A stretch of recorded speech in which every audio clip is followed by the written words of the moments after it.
할렐루야. 창세기 2장 7절의 말씀을 봉독하겠습니다.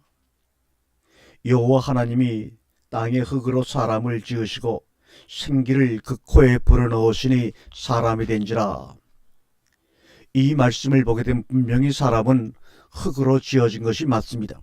그런데 과학이 발달한 지금 사람의 몸을 분석해 보니 평균 70% 이상이 물로 이루어졌고 나머지 30%가 다른 흙의 성분으로 이루어졌다고 우리는 이미 밝혀지고 있습니다. 그렇다면 흙으로 지었다는 말보다는 사람의 몸은 물로 구성되어 있다고 얘기하는 것이 더 정확한 표현이 아닐까요? 그런데 70% 이상이 물이고 30% 정도가 흙으로 이루어졌으면 물이 그렇게 2배 이상 많다면 흙이라는 것이 어떻게 우리 몸속에서 지탱하고 있을까요? 아마 그것은 제 개인적인 생각입니다만 하나님이 땅의 흙으로 사람을 지으시고 거기에 생기를 부르는 그 하나님이 불어넣으신 생기가 물과 흙이 아름답게 서로 공존하며 하나로 지탱되어 있는 것이 아닌가 하는 생각이 듭니다. 사람은 물입니다. 물이라고 하는 것은 고정되어 있지를 않습니다. 또 물은 하나님 성경에 하나님의 말씀이라고도 합니다. 그러므로 물은 말씀에 의해 움직이고 변화가 되는 것이죠. 다른 말로 말하면 사람은 말씀에 의해 움직이고 변화가 되는 것입니다. 이것을 우리는 깨달아야 합니다. 의학자들은 인간의 어떤 사람의 몸에라도 5년마다 한 번씩 세포도 뇌세포도 다 바뀌게끔 되어 있다고 합니다. 날마다 일정한 수의 세포들이 죽는다고 합니다. 물이라고 하는 것은 기차가 되어 눈에 보이지 않는 존재가 되어 하늘로 점프할 수도 있고 딱딱한 얼음 고차가 되어 땅속에 박혀 있을 수도 있는 것입니다. 이제 여러분의 인생은 기차가 되어 하늘로 점프하느냐, 딱딱한 얼음과 같은 고차가 되어 땅속에 박혀있는 인생을 사느냐, 여러분들에게 선택권을 드리겠습니다. 또한 물은 수소나 산소처럼 다른 물질을 태우거나 스스로 타기보다는 오히려 그러한 불들을 끄는 데 사용이 되지요. 우리는 이 아침에 왜 70%의 물에 집중하지 않고 30% 남짓 물건 크게 집중하는 인생을 살아가는지 모릅니다.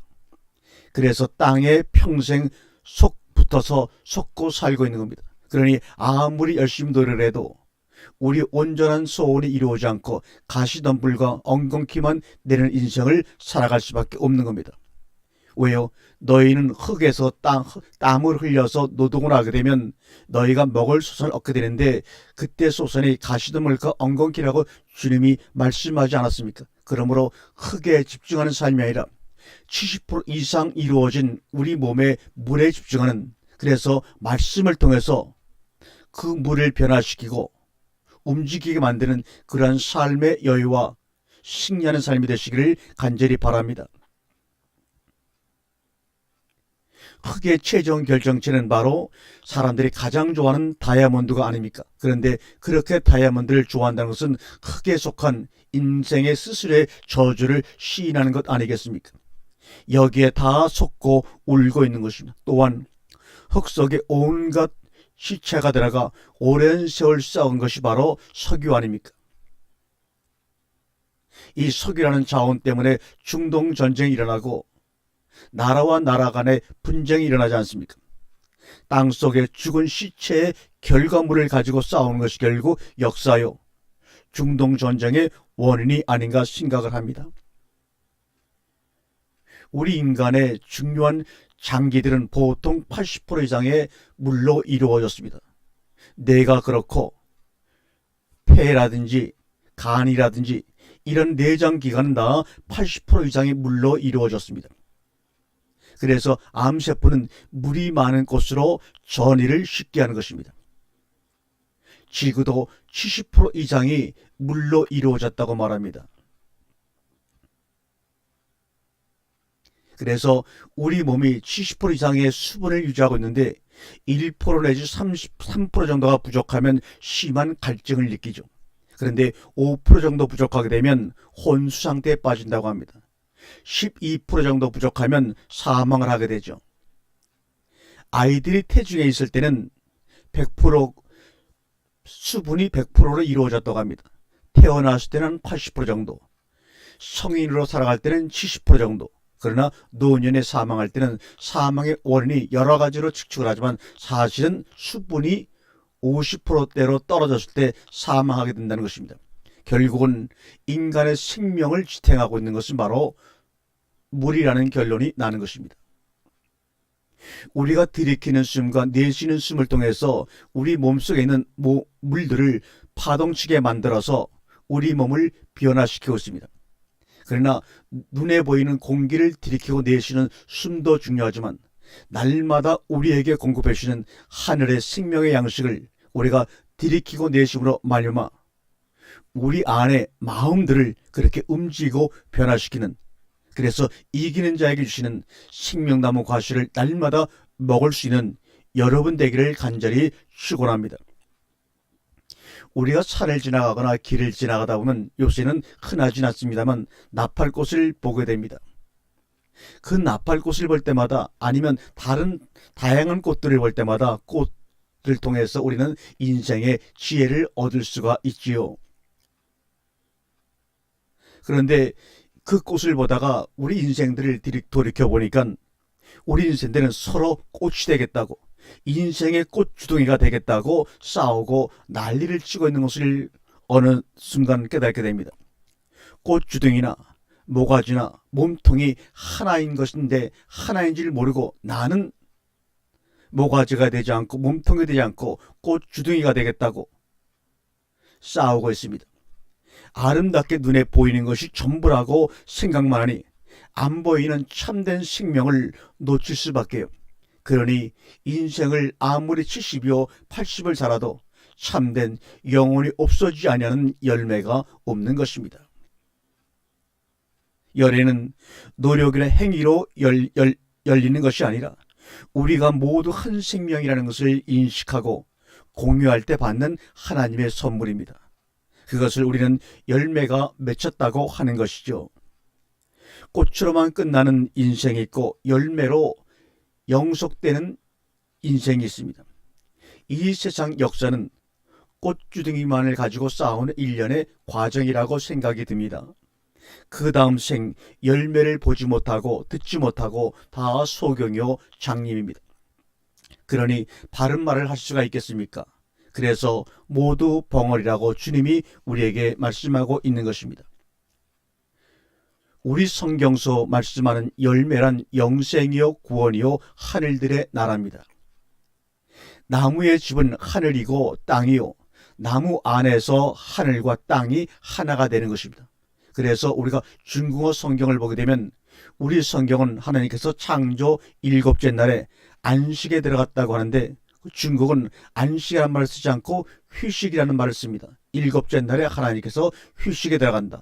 이 휴식의 휴자라는 말이 사람 인병의 나무 목자가 합쳐진 말이 바로 휴자입니다. 참으로 성경적인 번역입니다. 나무 안에서 하늘과 땅이 하나가 되는 겁니다. 나무와 사람이 하나님께서 말씀하신 씨 가진 열매 맺는 나무, 생명나무와 선악간에서 사람이 하나가 될 때, 그럴 때 참된 안식에 들어갈 수 있다는 말을 하고 있는 것입니다. 그 나무가 셋째 날 우리에게 주신 그 나무가 우리의 양식이고 구원입니다. 즉 내가 하나님과 하나가 되는 것입니다. 바로 거기서 우리는 나무의 비밀을 놓치면 안 됩니다. 주님께서 말씀하시지 않습니까? 너희들의 의가 바리새인이나 서기관보다 낫지 못하면 하나님 나라에 들어갈 수 없다. 아니, 그렇게 높은 도덕적인 경주와 신앙적인 삶을 살아내는 바리새인과 서기관보다 우리의 삶이 나을 수 있다고 여러분 정말로 자신할 수 있는 사람이 있습니까? 그런데 우리가 더 낫지 못하면이라고 사용된 헬라어는 페르시오라는 말입니다. 이것은 더 높은 차원의 윤리나 도덕을 이를 실천하는 말이 아니라 이것은 페르시오라는 말은 차원이 다르지 아니하면 이런 말입니다. 다른 차원의 의를 준비하지 아니하면 이런 말입니다. 그러므로 너희들의 의가 바리새인이나 서기관보다 다른 차원으로 너희가 만들어내지 아니하면 하나님의 나라 들어갈 수 없다고 말합니다. 이 차원이 다르지 아니하면 다른 차원의 의라는 것은 과연 무엇을 말씀하는 것일까요? 이 말은 율법의 모든 항목을 지켜냈다는 말이 아니지요. 너희는 도저히 율법을 지켜낼 수 없는 자야. 이스라엘 백성들이 모세 율법을 지켜내는 것이 아니라 도리어 법궤가 하나님의 말씀이 율법이 이스라엘 백성들을 끌고 다녔습니다. 항상 법궤를 맨 제사장들이 앞장서 갔습니다. 요단강을 건널 때도 제사장들이 어깨에 언약궤를 메고 요단강에 발을 들였을 때 요단강이 갈라지고 그 뒤를 백성들이 따랐습니다. 법이 이스라엘인들을 모두 진두지휘했습니다. 그것은 한마디로 말하면 은혜가 그들을 끌고 가는 모양입니다. 이것이 바로 구원의 참모습이고 더 낫지 못하면 페르시아, 다른 차원의 의로 살아가는 것이라고 말씀을 드립니다. 사랑하는 여러분, 하나님의 율법은 말씀은 지켜내는 것이 아닙니다. 율법으로 잡아 끌어서 다스려서 하나님의 나라로 인도해 드리는 하나님의 능력이요 은혜인 것입니다. 대제사장이 법궤와 함께 요단강에 빠지면 그들이 요단강을 건너고 대제사장이 법궤를 메고 나팔을 불면 여리고성이 무너졌습니다. 그들이 뭘 해서 요단강이 갈라지고 여리고성이 무너지는 것이 아닙니다. 은혜로 인한 것입니다.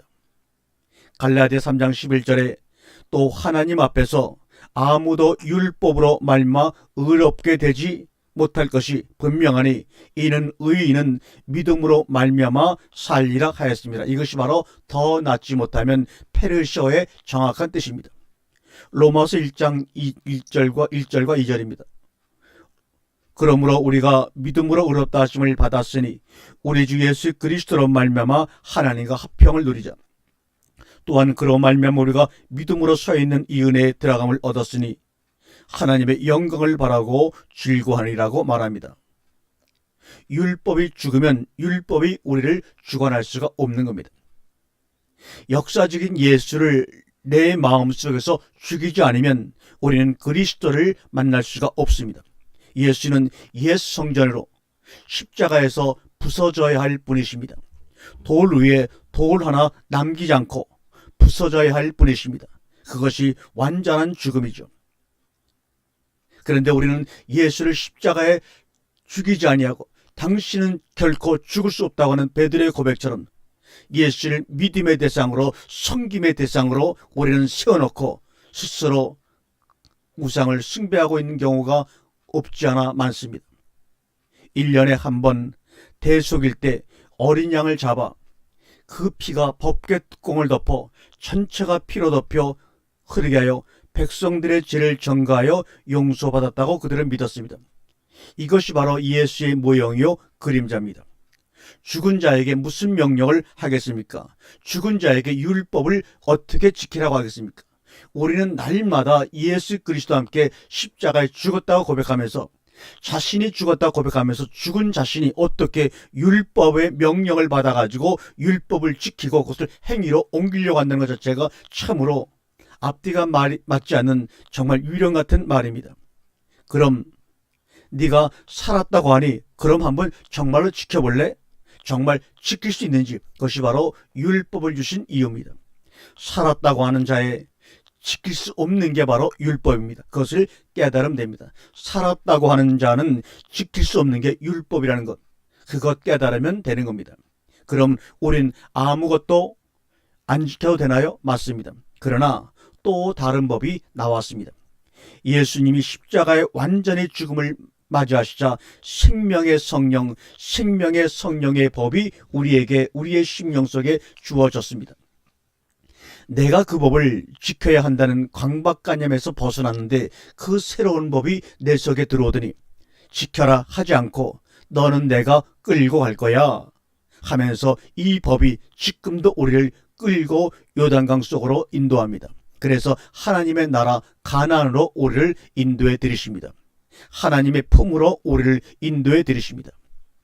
겉으로 볼 때는, 아니 세상 사람들이 볼 때는 비슷해 보이고 똑같아 보일지 모르나 한쪽은 내 열심을 근거로 지켜가는 것이고 다른 한쪽은 이 법이 우리를 끌고 갑니다. 이럴 때 이 법을 복음이라고 하는 것입니다.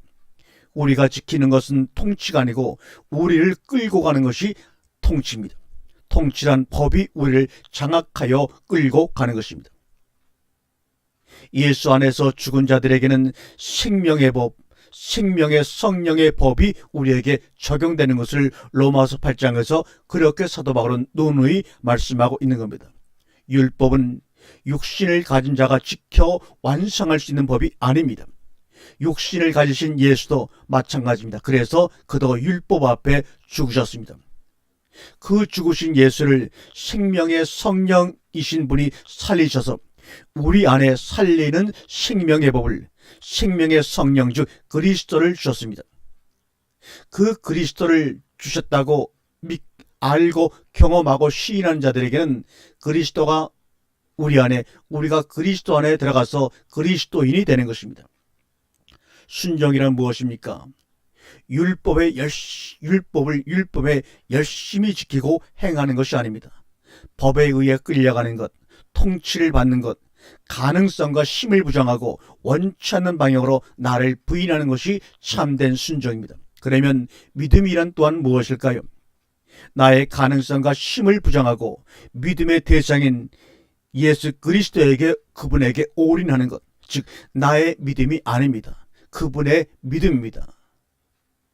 내가 예수 그리스도와 함께 십자가에 못 박혀 죽었느니 이제는 내가 사는 것이 아니라 내 안에 나를 위하여 죽으신 예수 그리스도의 믿음 안에서 사는 것이다. 고로 순종과 믿음과 행위는 셋이 아니라 하나입니다. 에레미야 31장 27절과 에스겔 36, 24절에 내가 네 신을 너희 속에 두면 그 능력으로 말씀을 지켜낼 거야, 이렇게 말합니다. 지켜낼 수 있는 것이 아니라 그 영이 너희 속에 있으면 지킨 것으로 여겨주신다는 의미입니다. 이 말씀의 의미를 깨달아야 합니다. 선과 악, 법의 주체는 하나님이시지 인간이 아닙니다. 인간이 법의 주체가 되면 선과 악과 의와 불의를 구별하고 심판자의 칼을 반드시 휘두르게 되어 있습니다. 그리고 이것을 자기의 권력, 자기의 힘으로 삼습니다. 나라는 체제를 구축하는 데 사용한다, 이 말입니다.